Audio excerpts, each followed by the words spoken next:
Hello, my friends. Welcome. My name is Joe. This is the Joe Martino Show. And today we're going to talk about parenting. We're going to talk about the fact that you don't have to be overscheduled. I promise you. I'm going to give you permission to say no. For the first time in the history of my social media experience, my blog post this week and my podcast episode are on the same topic. Let's kick it off. This is the Joe Martino Show. You're listening to The Joe Martino Show, a podcast dealing with all things emotional, relational, and human nature. Joe is a licensed counselor in the state of Michigan, specializing in relationship therapy. He is also the author of the book, The Emotionally Secure Couple. All advice offered in this episode is offered for entertainment and educational purposes only. Enjoy the show. All right. Hello. Welcome to the Joe Martino Show. Man, there are so many things that I want to talk to you about today. I have been thinking about this a lot. I've been thinking about what am I going to talk about. If I'm really honest with you, my heart has not been in this for a while. And it's not because I dislike the podcast medium. I actually really do like it. I worry a little bit that people are going to get tired of just hearing my voice. And so I try to get some other people on the show. I don't really have the technology for that. I'm not interested in spending the extra money for that. My daughter and I have talked about a new podcast.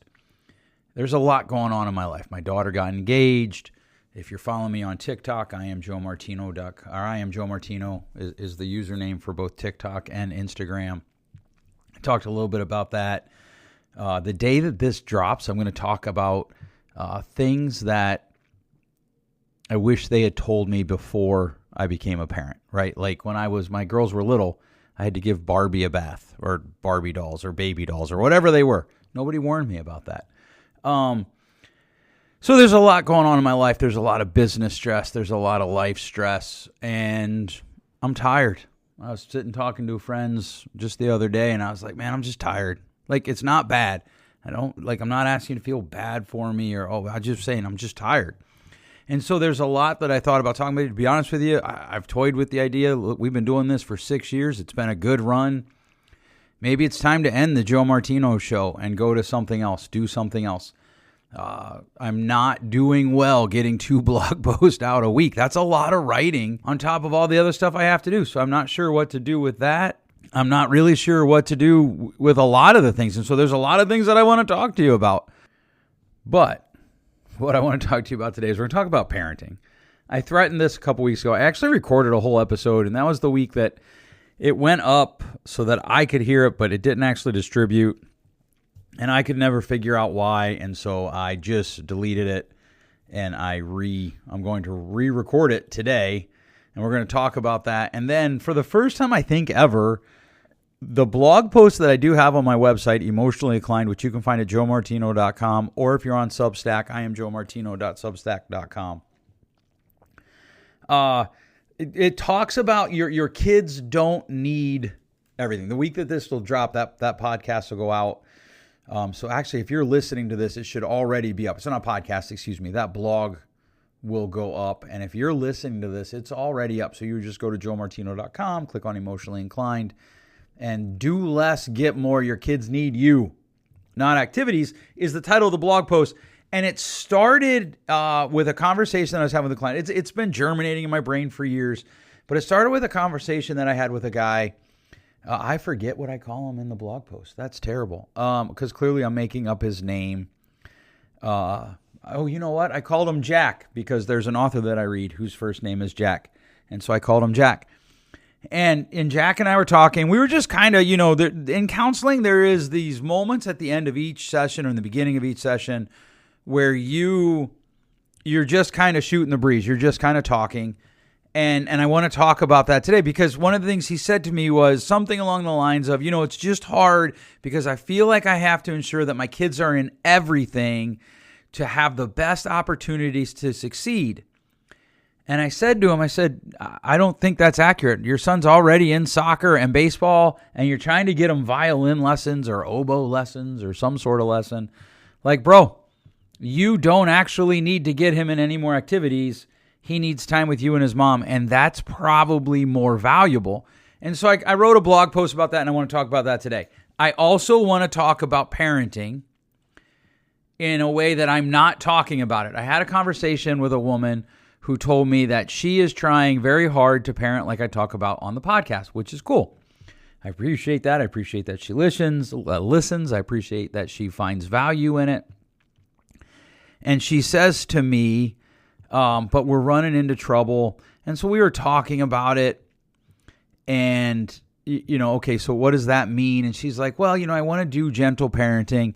And I told her, I said, I actually think what you're doing is you are not doing gentle parenting. You're doing what my family and I call gentle parenting gone awry. And I know that can be somewhat painful to hear, but let's talk about that. So that's what we want to talk about today, those two things, and we'll see where it goes. So let's talk about Jack and Maribel for a minute.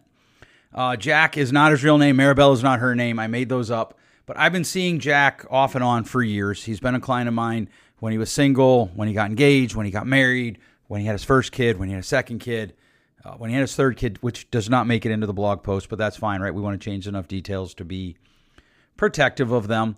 And one of the things he said to me was, I just feel like I got to get my kid into into a musical thing because he needs to have the best chance to be the most successful. We want to make sure he can do all the things.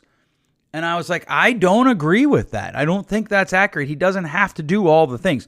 Now, music teachers, I want to be clear to you, I'm not against musical instrument. I would actually say if he's in two sports and you want him to be in sports and an instrument, take one away. But I just want to say this. We are too busy as families and the price is too high. And it's because we've become kid-centric homes and we've become activity-centric homes. We've become homes that are centered around the kid doing things, right? Because we've heard and we've read and we've seen the data, and most of us have all heard at least Angela Duckworth's Grit TED Talk. Some of us have read her book. We've all seen the research that kids who do extracurricular activities become more productive adults. But I'm going to challenge that. I'm going to push on that. And our family, right? So we are a family-run business. We all talk about the business quite a bit. We have hired high school athletes, former high school athletes, to work for us. And by and large, they've been some of the worst employees I've had. They don't meet deadlines. They tell you they're going to do something and they don't. And Joe, that's some of the athletes. Right, maybe, but the more and more business owners I talk to, it's not. Because they're so busy, and we're not drawing a line from, hey, you do hard things in sports so that you can learn to do hard things in real life. On top of that, the price we're paying is families are not actually spending time together. They're spending time in proximity to each other, and that is not the same. Now, when I talk to parents about this, in fact, when I talked to Jack about this, he said to me, yeah, but what about like the ride to practice and the ride home from practice and the ride to the games, which is a fair point. But here's my question. How often are you in the car together as a family? Well, not very often. Why? Oh, because my wife has to go over here with one kid and I have to go over here with another kid. So they go to school for 8 hours. You go to work for 10. You get home. Everybody's tired. There is no family dinner anymore, right? We just run to the practice field. And I was first exposed to the idea that, hey, maybe high school sports aren't doing what they used to do. Years ago, I'll never forget it. I was walking on the treadmill at the Y, and I like to listen to podcasts and or audiobooks, not at the same time, when I'm doing that. And the guy that was the guest said, we did this massive research. We wrote this book, and man, I wish I could find it. I used to have it. I loaned it out, and I don't know where it is, and I don't remember its name. Where that basically the research said the longer you're in sports, the less likely your character is to be developed. In other words, the more likely kids are to cheat if they're on sports teams. And that goes against everything I had ever heard. I had been a coach. I had been an AD. I was floored by that. And then I went and looked at his research and I was like, crap, it's true. And I think the problem is because we took something that was good in a certain dosage and we've overdosed on it. We have literally taken the orientation of our families and changed it to be completely about sports. And it's not working. Can we just finally admit that, please? And to be honest with you, I get it. I'll be really transparent here today. I don't know how much more transparent I could be than that opening ditty there for the first 2 minutes. But I hate telling my kids no. I hate it. I hate saying no. The other day, my son and I are driving into work. He's like, hey, can we get some Timbits? If you don't know what they are, they're the little donut holes that Tim Hortons sells. He loves the chocolate glazed ones. And I'm like, no, bro, I'm in a hurry. I got to get to work. I let you sleep in. I worked from home a little bit that morning so he could sleep in and a little bit more than he normally would. And he's like, but Dad, I haven't had any Timbits all week. Bro, it's Tuesday. And I'm not going to lie to you. I'm going to be really transparent. I didn't have time. And I kept looking at that clock trying to talk myself into it. So I get it. The stakes are so high in parenting.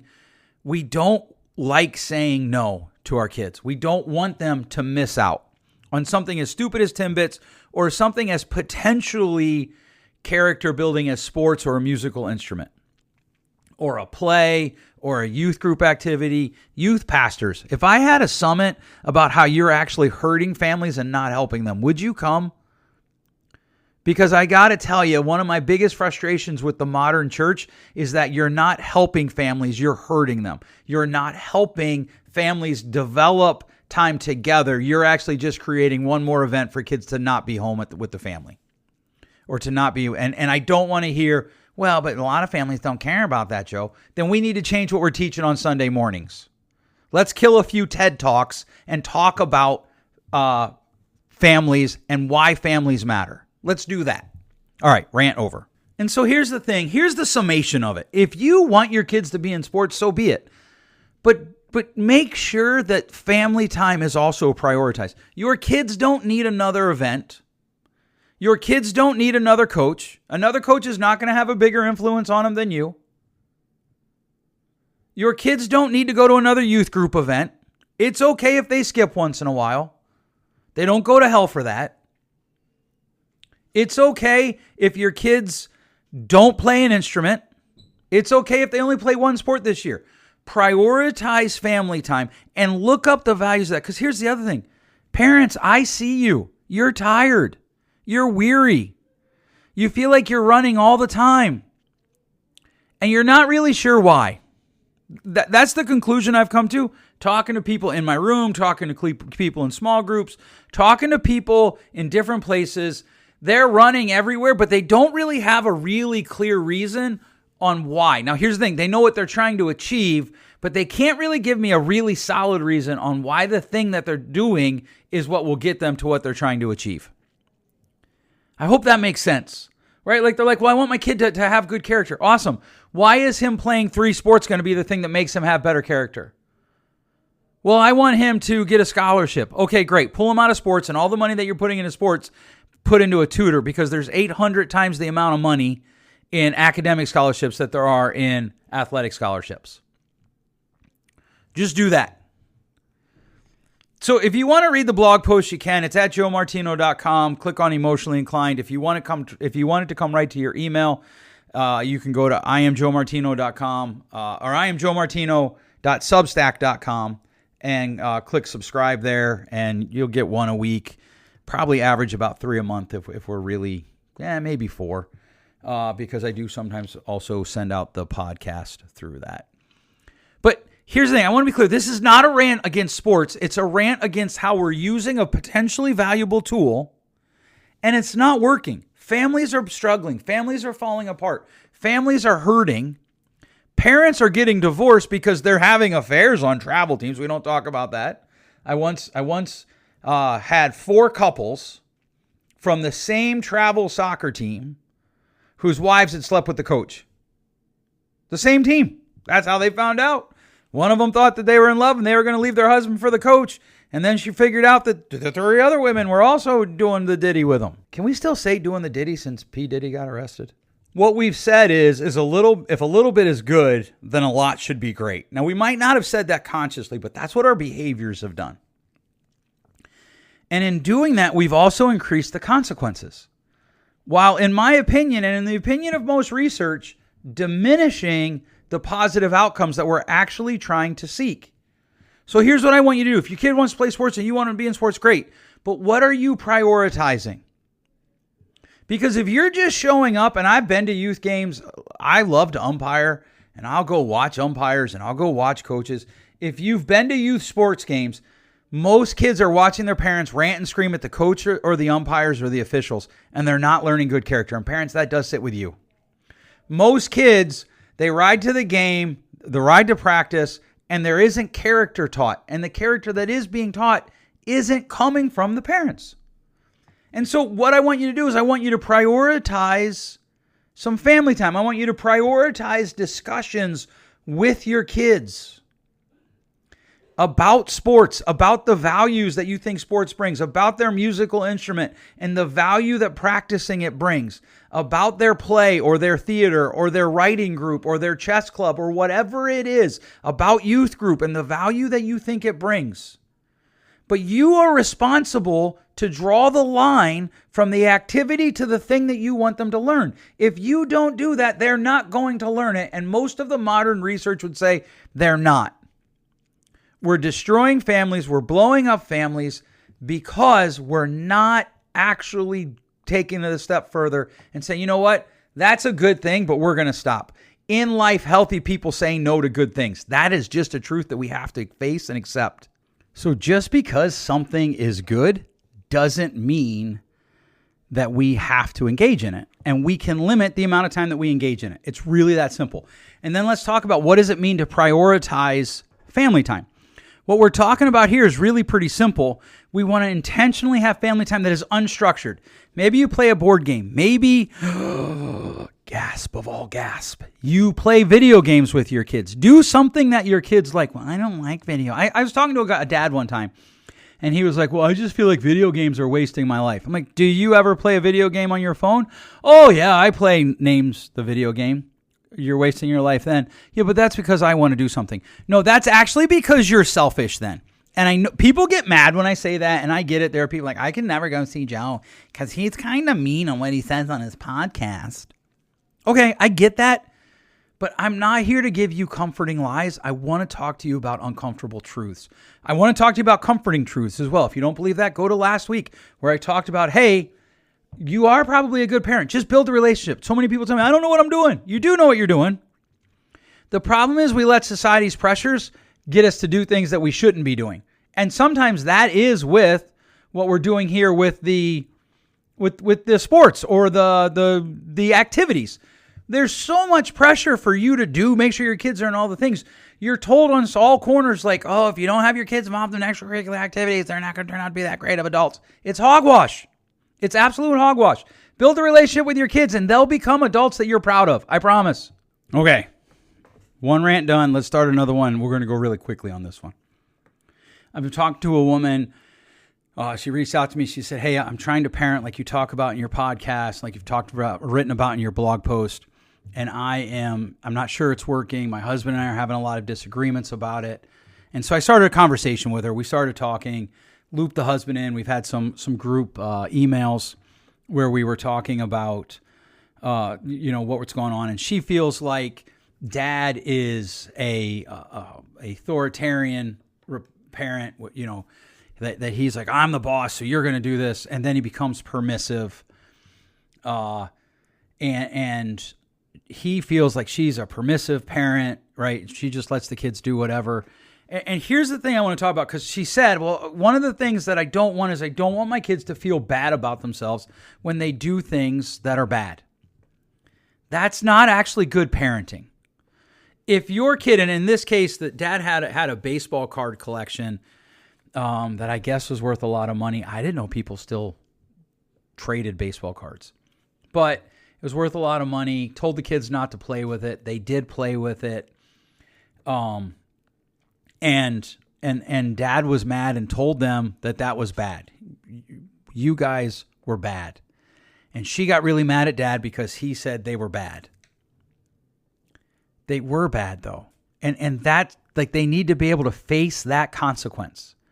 What they did was wrong. And you're not a bad parent if you tell your kids, hey, you did wrong. And they can feel badly about themselves. Right? And I know Brene Brown says shame is bad. All shame is bad. All shame is bad. Maybe. Like if we're saying, hey, you're bad and that's all you're ever going to be, that's bad. and I see this a lot. I was talking to one parent about her college-age daughter's boyfriend, and he's not doing very good as a boyfriend. He's really mistreating the girl, and she's like, I want to make sure that my other kids know he's not a bad guy. I'm like, well, actually, right now he is kind of a bad guy. I want to tell you this, and maybe this is something we pick up another week, but it is okay for your kid to feel bad about things they do that bring pain and or discomfort to other people. If they ruin something of someone else's, it's okay for them to feel bad. If my son ruins my daughter's something, it's okay for him to feel bad about that. It's okay for him to even feel bad about himself and what he did. Now, he can't stay there. He can't live there forever, but it's okay for him to feel bad. That is not the type of parenting I'm talking about, which brought to another conversation. I think sometimes people think I'm saying there shouldn't be any consequences. There should be consequences. They should just be the least severe, the most repeatable. Least severe, most repeatable. It's not about winning in that moment. It's about breaking the loop that runs in the kid's head so that the next time they do something, they think about it. And a lot of parenting becomes about winning.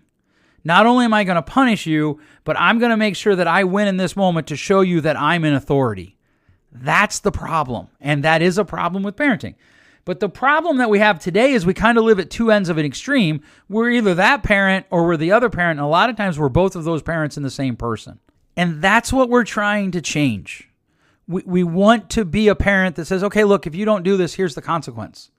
And whenever we can, we want to tie it to that. So I was talking to parents one time, and they were talking about how their kid doesn't take his planner to school. And they're like, so we're going to take his Pokemon cards because he remembers to take the Pokemon cards. But what does that have to do with the planner? Nothing. What does the school do when he forgets the planner? Nothing. Well, then I wouldn't do that. Well, but there's a lot of other things he does where he forgets to do what he's supposed to do. Awesome. Then come up with a discipline that's tied to one of those things. Come up with something that's tied to it and follow through. Less severe, more repeatable. I like least severe, most repeatable. I was talking to a high school principal who's raised 3 kids or 4 kids. And he was talking about how every kid's different. And that's one of the problems in this conversation, right? His one daughter is very type A, very let's get things done. Here's all my things in order. One of his sons, not so much. Okay, then you live in the natural consequences of that. And when there's things that happen that there's a simple, you choose this or choose that, then we follow through on that. So I want to be clear. When I talk about talking is an intervention, I'm not talking about your kid can never feel bad about himself or herself. I'm not talking about there shouldn't be consequences. We just don't need to bring World War II down on our kids so we, quote, win. All right. Bit of a rant today. I do want you to think about how you're spending your time with your kids. And I want to give you permission to tell your friends, to tell your community, no, we're not doing anything else that's an activity, a scheduled activity for our kids. What we're going to do is we are going to prioritize some family time where we play games, we go for a walk, we just sit around and talk.